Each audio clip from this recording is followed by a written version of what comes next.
Samsung's doing it. They're bringing back the Note.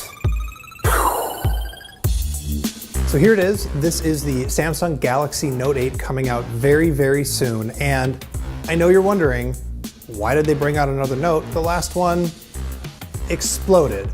Well, Samsung says that they're fans of the Note. They're very, very passionate about it, and they love them some S Pen. So even though the specs in this phone are very similar to the Galaxy S8 Plus, there are a few differences with the S Pen that we need to talk about.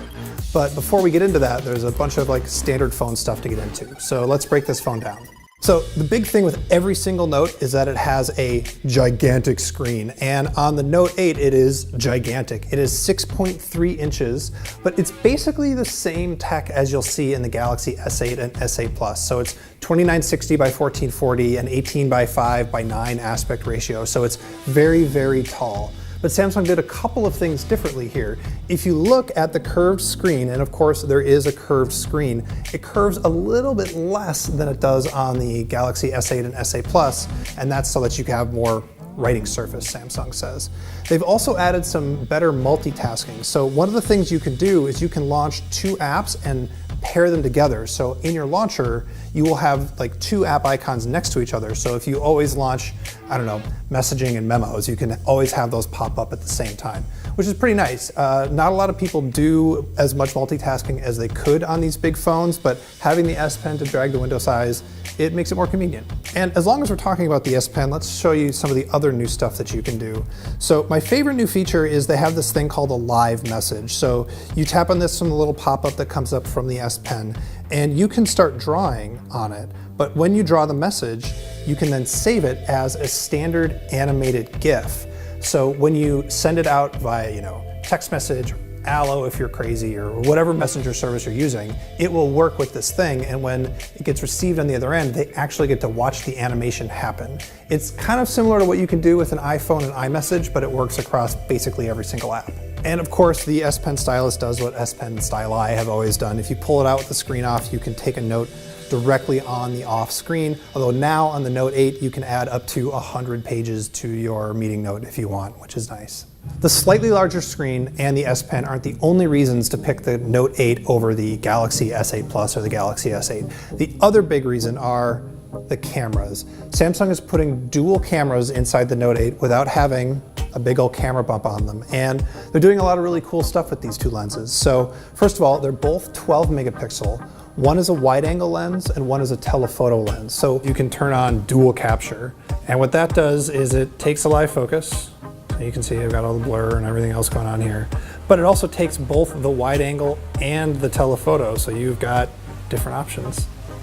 So it's Samsung's flagship phone, so you expect flagship specs. And flagship right now means a few really straightforward things. It means a Snapdragon 835 processor in the US. They'll use their own Exynos stuff elsewhere in the world. It means 6 gigabytes of RAM and a default of 64 gigs of storage in the US, but it's expandable with microSD on your own.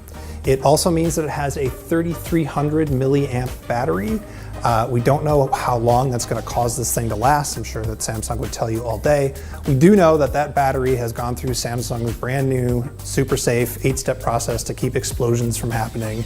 And it's easy to make explosion jokes, and of course I'm doing it because I like doing easy things. But the S8 and the S8 Plus haven't had any problems, and so it's probably safe to assume that this new Note will not have any problems either.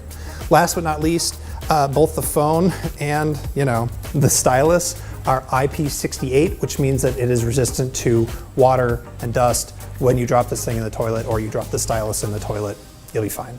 Oh, one more thing that's super interesting to me, because I'm a super nerd, Samsung has updated DeX, which is this phone dock that you can plug it into, and then it turns the phone into a computer. You can use it on your monitor with a keyboard and a mouse. It's way faster now. The switching between phone and desktop is bam bam. It used to take up to a minute to make that switch happen. It is basically like a Chromebook but running Android. It feels really good to use. You will see there's an extra button underneath the volume buttons. That is for Bixby, Samsung's personal assistant that is designed to help you figure out how to do stuff on the phone and not compete directly with Siri and the Google Assistant and whatever. You can hold it down to launch Bixby Voice. You probably can't remap it because you definitely can't do that on the S8 and the S8 Plus.